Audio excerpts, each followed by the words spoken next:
Hey y'all, this is Lisa Atkins on Agile Uprising.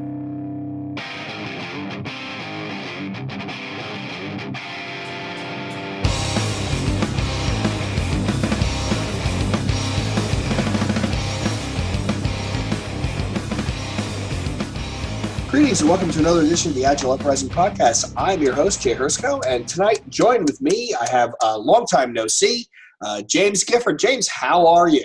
Well, I'm fresh off a trip. Approaching my 275,000 plus miles for the year. You are a better man than me. With still one trip to go on the year. Again, you are a better man than me. So the topic of tonight's conversation, James and I have been bouncing this idea around a while. It's project managers in an Agile transformation. So James and I think the two of us combined have been through no less than a half dozen transformations we've been part of. He's waving his hands. He's been part of 7 himself. I've been part of, I think I'm on my 3rd or 4th. So we've been around the block. And so we're going to start off by asking, James, I'm going to ask you the question, when it comes to a project manager in a transformation, right, an organization looking to move towards a lean agile way of working and thinking, first off, does the type of project manager that they have inside the organization matter? I mean, I think it does. I mean, if you look at, so you and I've worked with some of the same project managers. But are your project managers, like if at your company is the role of that project manager, the administrative task managing weather reporter, or are they like truly a leader? Do they lead things, or are they, manipulation Manny, where, Lisa Atkins talked about how she used to manipulate people to kind of get things done. And we've all worked with those kind of project managers. So it really depends on what your company's PMO is, what they're expected, like roles, responsibilities, and the type of people they hire. And, some of the companies I've worked at hire, you get that PMO director in there and they hire one breed of people. So if you got a bunch of hammerheads running around. Right. My personal opinion has been my personal observation is there's 2 types of project managers I come across in my career. There are your what are derisively called as the party planners, right? So these are your checkbox PMs. They're your dyed-in-the-wool PMPs. Some of them, the scarier ones, have Six Sigma backgrounds. And they're very much a check the box, fill out your raid log, where's my RACI, what's my status look like, what's my budget, so on and so on and so forth. So it's really going through the motions as opposed to rolling up their sleeves. And the other half are the guys that you and I know that may or may not have formal training and can probably launch the space shuttle with a couple of bar naps and a pen and maybe a slide rule, right? So those types of project managers, I think, are more beneficial in a transformation because they're more of a 5-tool player. You can put them into different slots, whereas I find your traditional overtrained project managers sometimes have a lot more trouble wrapping their head around the agile monster. Yeah, and some of it too is, I find it interesting. You have the project manager just manage the product or project or product or whatever they're managing, and they don't even really dig into like what is the value to the customer? Why are we doing this? But they'll manage a charter. They make sure that you cross the I's, dotted the T's, and got that doc done. But at the end of the day, they're not observing like, hey, this is the actual problem, and this is how we lead teams to solving that problem. Or even having that critical conversation with a requirement person giving out requirements like thou shall. Well, thou shall in your gold-plated format it solves the problem, but maybe there's a lesser solution. So that scope that you keep hammering me to deliver it all by some ridiculous date, maybe we deliver this and we talk about how we release that in the future.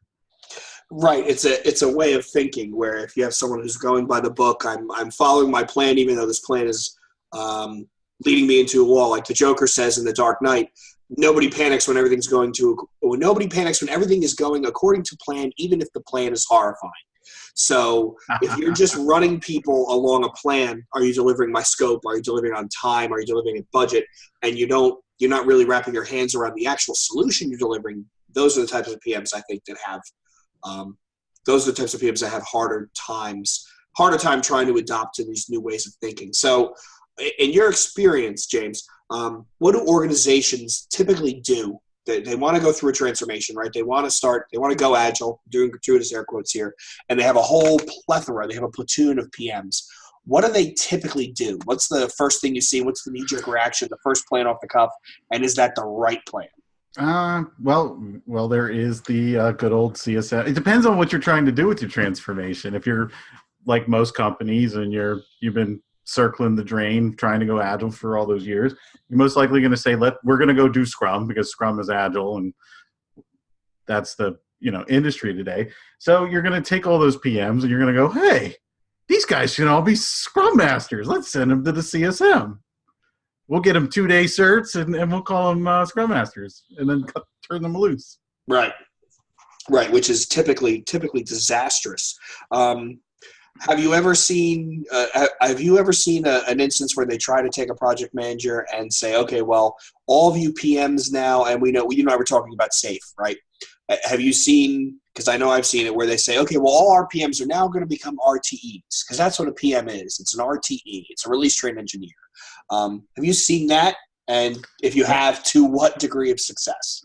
I have seen that. And, the one place we did it at, we had this like two guys. It was a guy and a lady, and they literally just stayed out of the team's way. As long as they were getting updates that were honest and truthful, they kind of just monitored what was going on from a delivery standpoint, and they kept the machine moving forward. They were there to take impediments, and if the team couldn't resolve it, they were there to figure out how to work with whoever to crush that and get it out of the way. And so, they were highly effective with what they were doing, but it wasn't. But it was their personality and how they operated. The other the other group that we did, it was more that weather reporter, and things just went down the drain because no problems would get resolved. The teams would get hung up. The train would get blocked or stopped, or they'd find a damsel in distress across the tracks. Right. Now, where did I go? Where was I going? I lost my train of thought here. Okay, so you talked about a good example, though. So you talked about an example of PMs who were slotted into the role, and it seemed like they were going through the motions to a varied level of success. But even at that point, it sounds to me like eventually they're going to plateau. They're going to reach a point where to truly be a true Scrum Master, embrace the whole servant leadership thing and hit that level of transcendence where you turn into almost coaching the team. Sounds to me like those resources never got to that point, or the RTE transitioning to a more, holistic air traffic controller. It sounds to me like they never got there because I saw in the class, the CSM told me I have to do this, the SAFe RTE class that I have to do this. And now I'm checking this box instead of that box. Is that a fair statement? That is a fair statement. I mean, you get handed the PMBOK, and whether it's versions 5, 6, what is it, 6 now? But yeah, I mean, they're used to doing things by a book, and there are a lot of people that some of the current transformation. We work with some very specific types of people that are like, if it's not on paper, if I can't read this on Confluence, then I absolutely cannot do this because it's not written down somewhere. I don't have the step-by-step guide to, wait, we'll bring the potty humor back. Wipe my ass. So, but let me ask you this. When you said they want a step-by-step guide, is that incentive?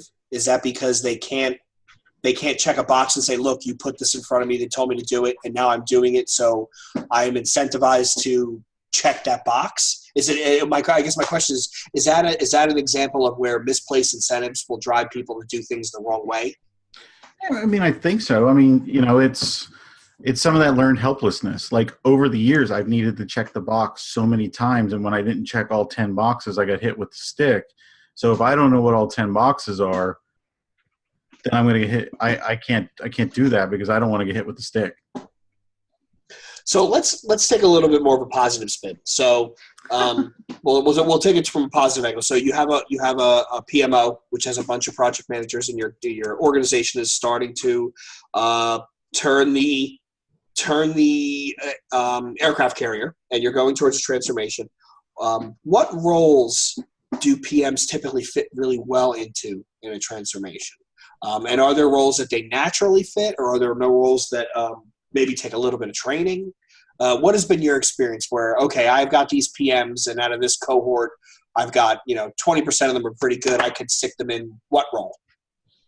So when I do try to figure out where to put PMs, it goes back to, it all depends, and I channel my inner Mike McCalla, but if the company's decided to go with an iterative approach to like a more of a Kanban, continuous improvement, let's start by just turning up the good on waterfall and maybe visualizing all of our tasks or something like that. It's a totally different scenario than, hey, we're going to Scrum and I need to fill those 3 roles. And, one of them, the project manager isn't applicable for because they're not a developer.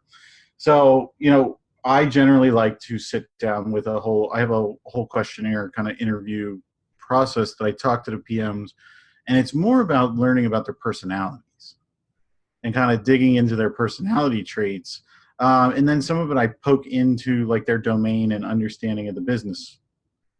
Because if they have great domain and customer knowledge, I'm not even going to try to talk to them about it being a Scrum Master, because most likely they have enough of that understanding of the customer. If they're really in tune with what they're trying to deliver, then they might make a good product owner. Because a product owner, to some degree, manages a product, is one of those figures that manages a product or project and has a lot of stakeholder management skills required. So depending on how that mindset works, it's that, I might send them off to become Scrum Masters depending on how they fit. And then some of them just have to gracefully fade off into the weeds. So that brings up our next point. So you just talked about, you had a questionnaire, you want to sit down and get to know their personality, right? So you basically are rehiring them when they've already been hired for purpose, right? Making sure that they fit in the particular role. And you will come across a bunch that do, but you will come across a bunch that don't.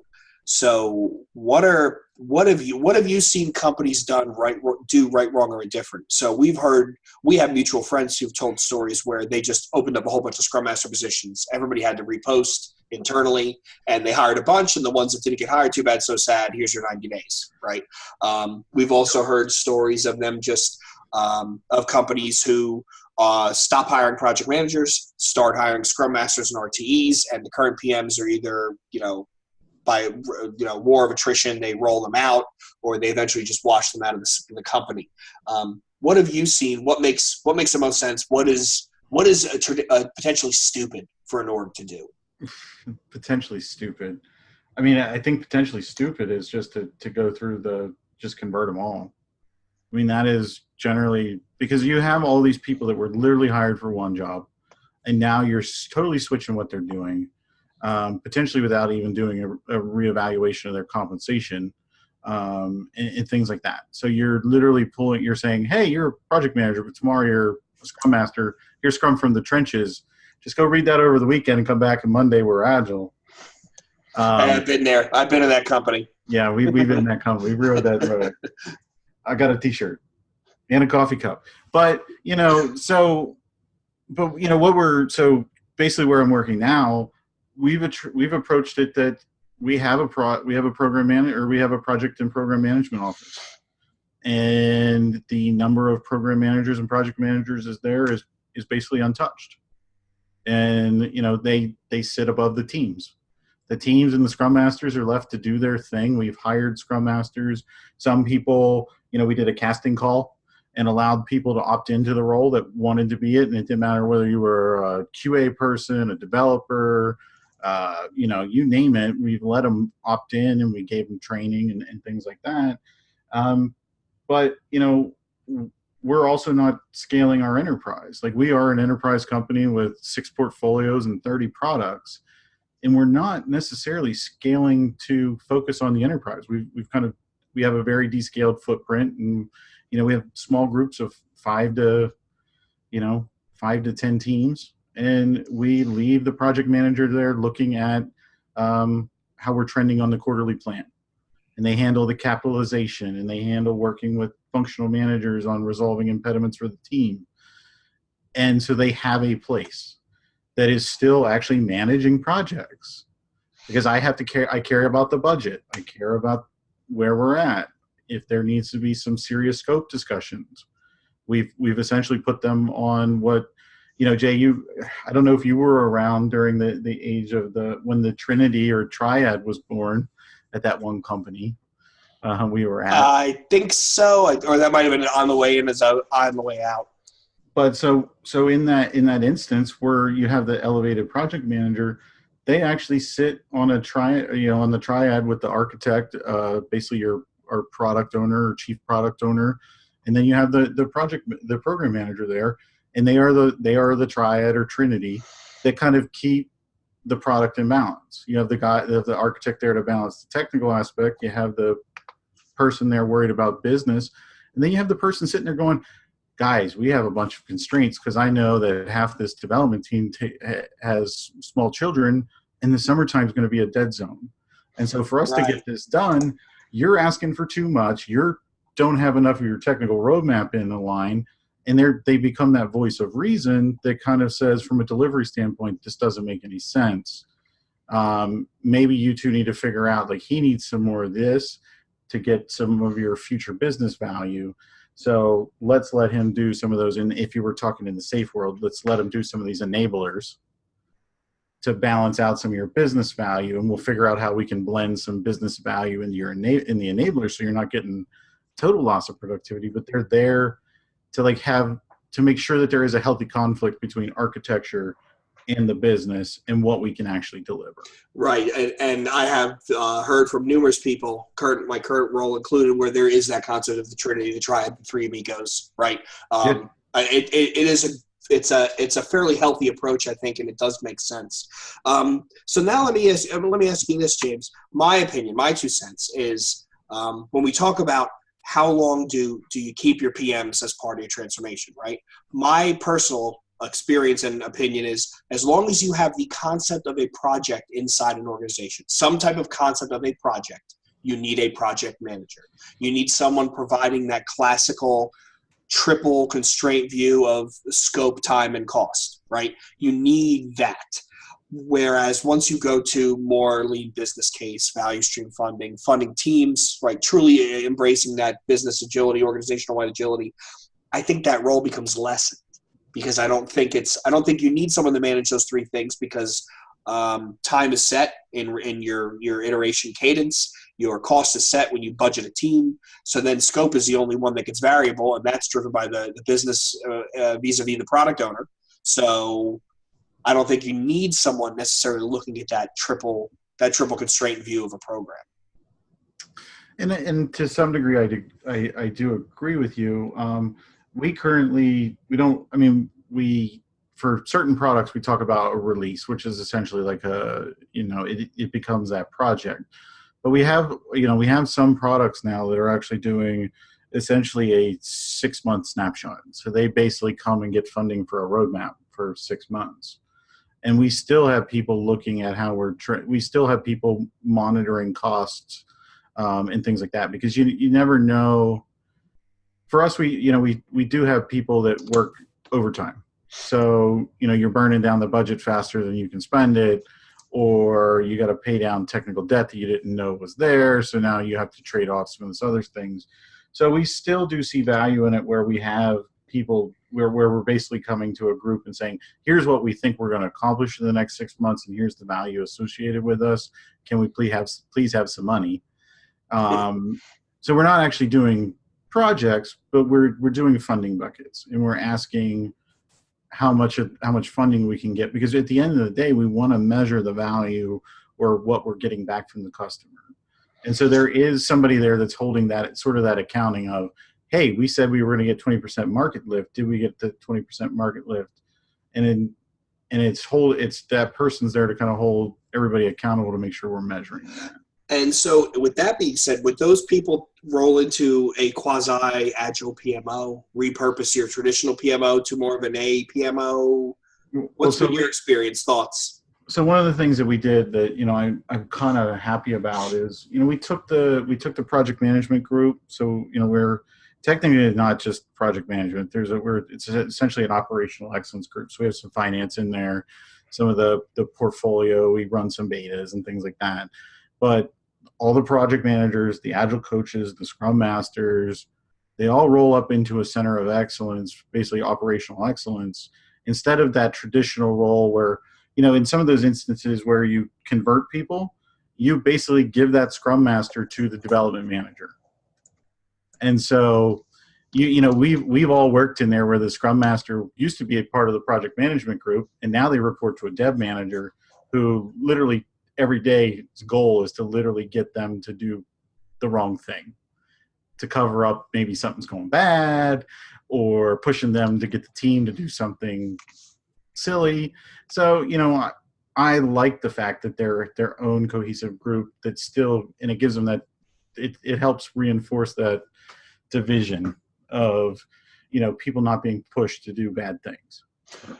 So I'm gonna take a little bit of a left turn here. So we're talking about the role of a project manager in Agile transformation. We're talking about roles that project managers can fit. We've talked about misplaced incentive. We've talked about getting people retrained and rehired. How important is the HR involvement in this process? And I know you and I have bandied ideas back and forth, discussions around Agile HR. And typically, it's been my experience, and there was a survey that just came out about business agility earlier in the year, which confirmed it, is a lot of companies wait till the very end to get those types of departments involved in a transformation. And by those types of departments, I mean non-software delivery specific organizational departments like labor, like HR, like finance. How important is it to get HR in early to help get these changes to stick, as opposed to just rebadging someone from a PM to a CSM or an SM and have it be done with it? I've seen it done many times, many ways. And, I've at least 5 of those transformations I've been on, I've seen HR get involved way too late. And then now you have grievances and you have people upset and you have people going, well, why am I getting let go? You've changed my job. You haven't taken any of this, this wasn't discussed with me. I was put in a role erroneously. So in my opinion, and in the current transformation, our HR partners, while they don't necessarily manage their work in an Agile way, they are very in tune with what Agile is, the goals, the outcomes, the why we're doing this. And we come and present them, here's what we're doing, here's what this means, here's what this potentially means to an employee. And then they go back and forth with us and actually talk through, like, well, based on this and that, like, to make this employee right, these are the kind of things that you need to be aware of. Or when we have some crazy idea to, launch do branding with our rollout. Like, so we've got a Western theme with the current transformation as some kind of fun way to break up the transformation. So we talk about, everything's branded Western. We talk about being outlaws. When we rolled out Outlaw, our team's lean Agile way, HR was right there. They saw all the collateral. They saw the posters. They saw the propaganda. They saw the swag. And they were there to say, this is awesome. This works for them. There were different we did different badging. Like, so like when you achieve things, like you did your first sprint, we gave you a sticker, whether it was successful or not. But we have like these things where the teams are earning like different kind of merit badges or stickers or patches. And, we change the swag up for different things, but they're there. We run that by them to make sure that we're not crossing a line, but they're there to reaffirm us. And if we're not talking to HR at least every other week, then, we're probably not making progress. So I would take away from that your experience coupled with mine that the rule of thumb should be get HR involved early and often.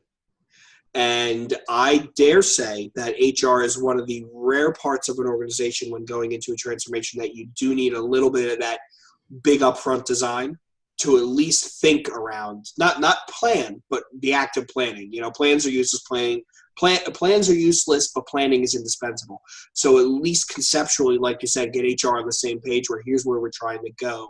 Here's the behaviors that we're looking for. Here's what we're starting to think about as far as roles. So at least get them, like you said, marching to the same beat that, okay, this is the way we want to go in order to be successful.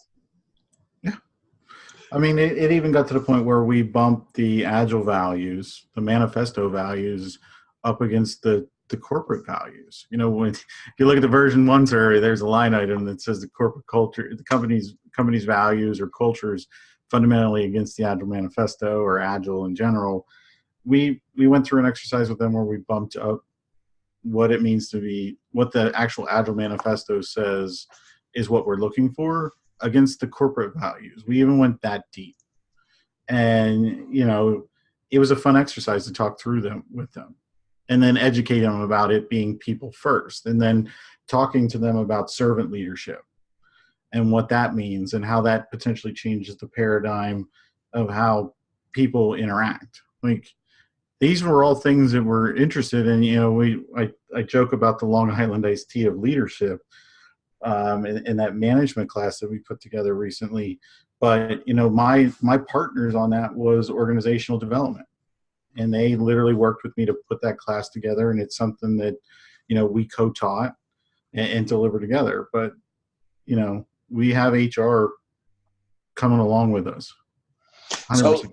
So I'm going to go back 2 questions, and let me ask you this. So say you're in a transformation, and I know you and I both been in this environment. We've shared these stories over beers.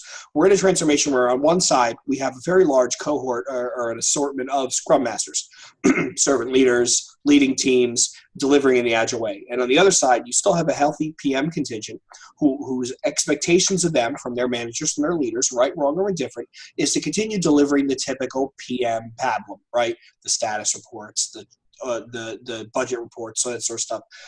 What are ways that you, if we have people listening who are PMs going through a transformation, or Scrum Masters working with a PM for a company that's still in their transformation, what are some ways that you've seen those 2 parts, which are quite honestly a little bit incongruous? How have you seen those 2 work together to the benefit of them both? So one of the things that we started getting them to do was we started getting everybody to understand a different set of metrics and how burn down charts work and how you can use cumulative flow diagrams and different visualization data to tell the story that connected them to a little bit to the team. And so you bridge those languages, and, you know, they still produce a RAG status. They still talk about risks and issues and dependencies and your traditional raids. But at least we got them talking about a burn down chart. And when they're looking at an overall release or that snapshot, they're looking at and we use a modified burn down for the release, which shows different scope and what the scope was at specific points in time and blah, blah, blah, blah, blah. So it really gives them that ability to see, like, here's the optimistic, here's the norm, and then here's the, you know, hey, we're worst case. So then you even have the project managers talking about, when they give a presence, it's, hey, we have this impediment, and these are the people that are solving it, and it's outside the team's control.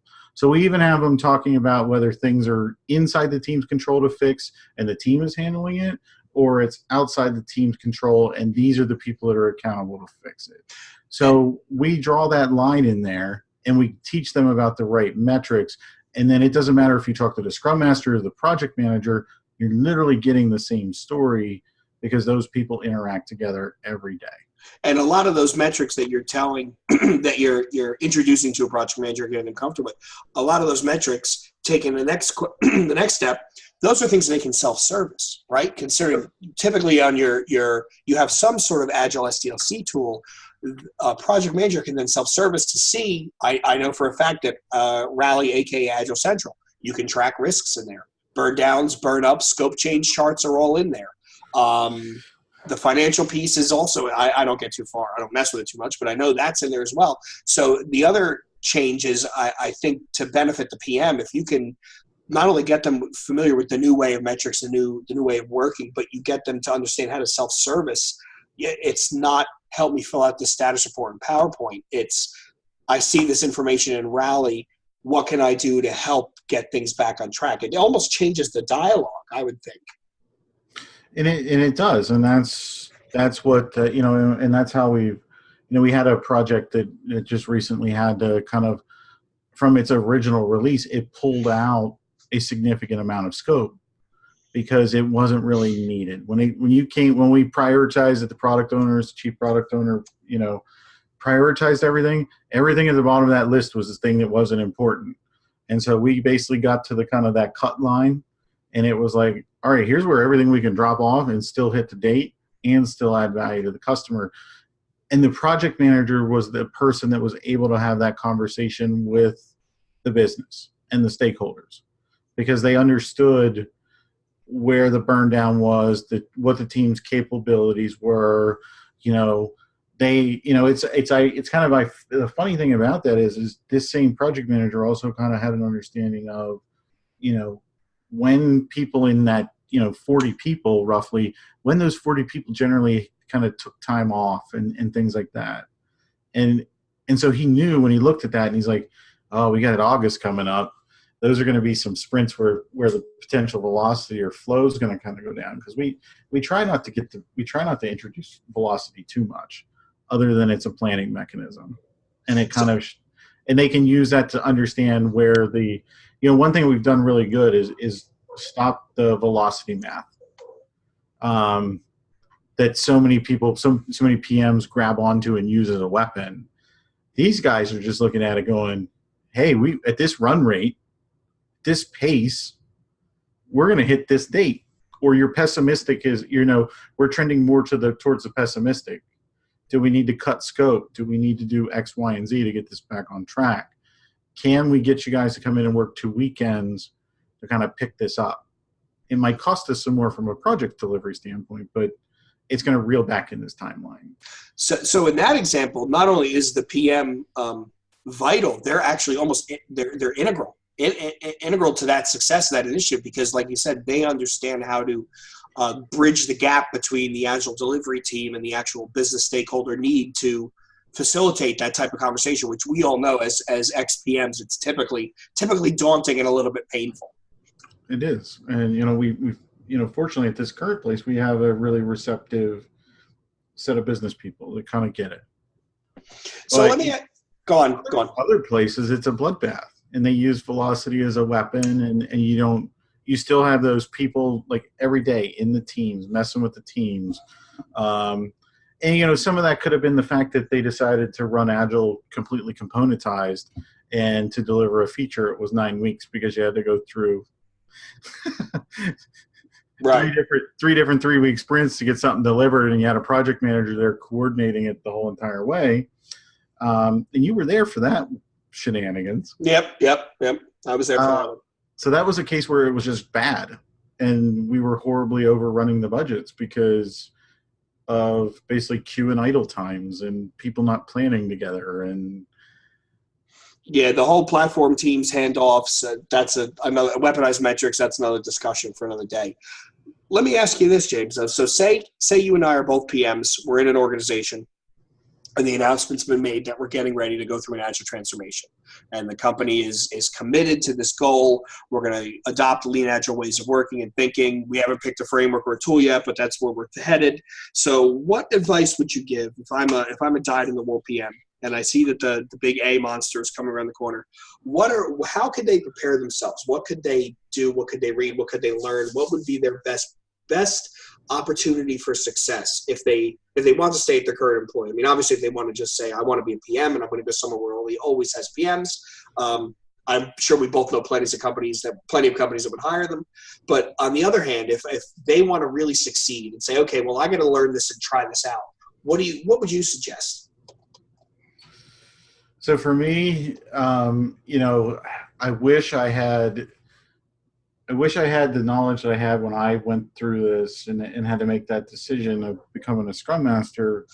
I wish I had known about the Scrum Guide.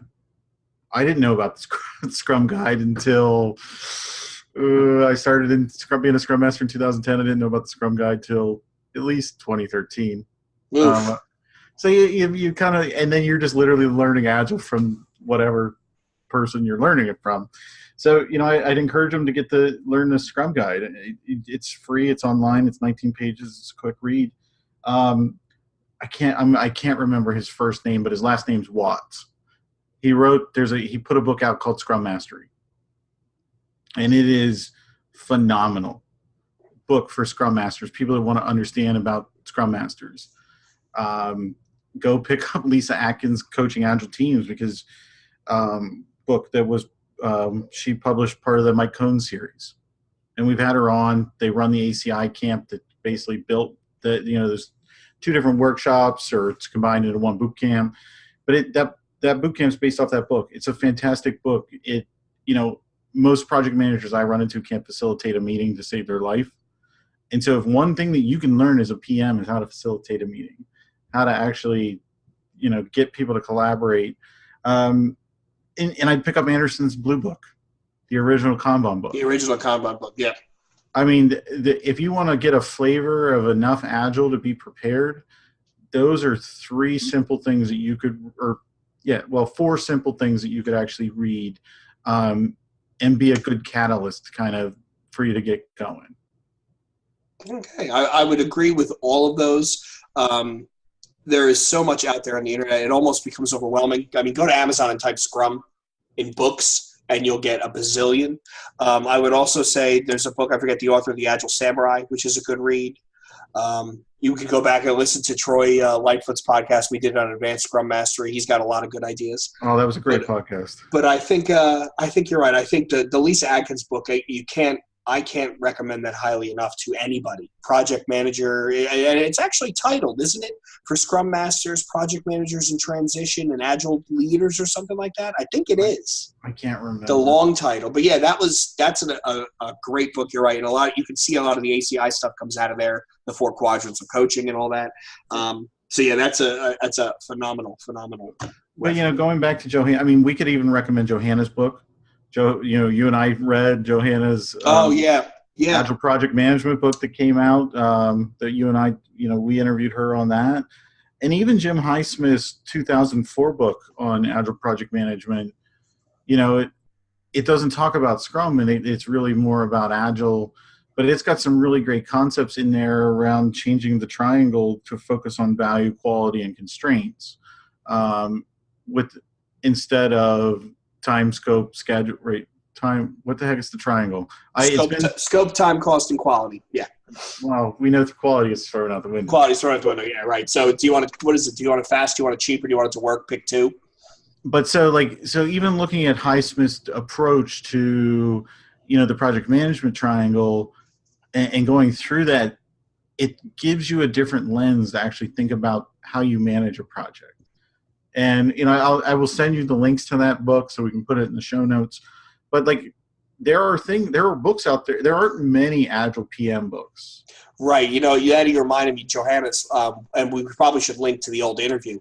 That's a really good book because she deals a lot in the constraints of how project management is traditionally done and how they think, how Agile is traditionally active in an organization, and how to meld the 2. And I remember that she does a very good job of mating the 2. I think she actually has a book, Agile Project Management, like Project Management Office, like how to run a project management office.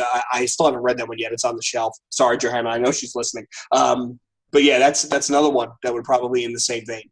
But so there aren't many resources, but the ones that are out there are pretty freaking good. And we a lot of what we talked about tonight is really project managers in Scrum, essentially. When we talk about what we've kind of talked about, it's all been pretty much the scenarios that you're going to run into are the Scrum-based ones. And, we could spend a whole nother show and drag Colleen in here and talk to her from more of that iterative approach to Agile, because a lot of companies haven't found it yet. But, having a PM and turning up the good on waterfall and making that transition slow and using Kanban methods, maybe even a safer route to the role, because I'm not saying you got to be a Scrum Master. I need a product owner. You can keep doing what you're doing, and maybe Taskmaster Manny loses some of his taskmastership because he can now all see it on a board. Because now we visualize the work, and now we're starting to work on the individual and kind of changing their mindset and how they behave as a PM based upon things that we're introducing down the road. And that we could really get into a whole nother show on things like that. Right, right. And I see, James, that we're quickly approaching time. So I wanted to give you a chance. Anything you want to shout out, any particular blog posts, or do you have any conference appearances, speeches coming up, presentations you're giving? So at the end of the week, I will be publishing. Well, when this airs. So today is what? I don't even know what day of the week it is. Today is the 27th of November. It's a Tuesday. So on Friday, the 30th, I will be publishing to scrumando.com basically the pairing 9 box. You got the pleasure of reading right that okay post. So I'll be kind of releasing that, and it talks about different ways to look at pairing options and how to kind of help people understand how teams are growing towards technical competency as well as clarity of the product or what the customer needs are. So I'll be releasing that. I'm going to try to figure out, now that I've got agreement to not go to India more than 6 times next year, I'm going to look at maybe trying to do some conferences. So I put a talk in for Spark the Change up in Toronto. I'm going to look at Mile High and get rejected again this year. and Agile and Beyond. So we'll see where we go with those conferences, and maybe we should. All right. Well, on behalf of James, I want to thank all of our listeners. I want to thank you again, James, for joining us. If you enjoyed this episode, please give us a review, a rating, leave a comment on iTunes, Stitcher, or your podcast platform of choice. It really does help others find us. If this is your first time tuning in, why not subscribe? Give us a standard listen every week. We publish every Sunday at 12 p.m.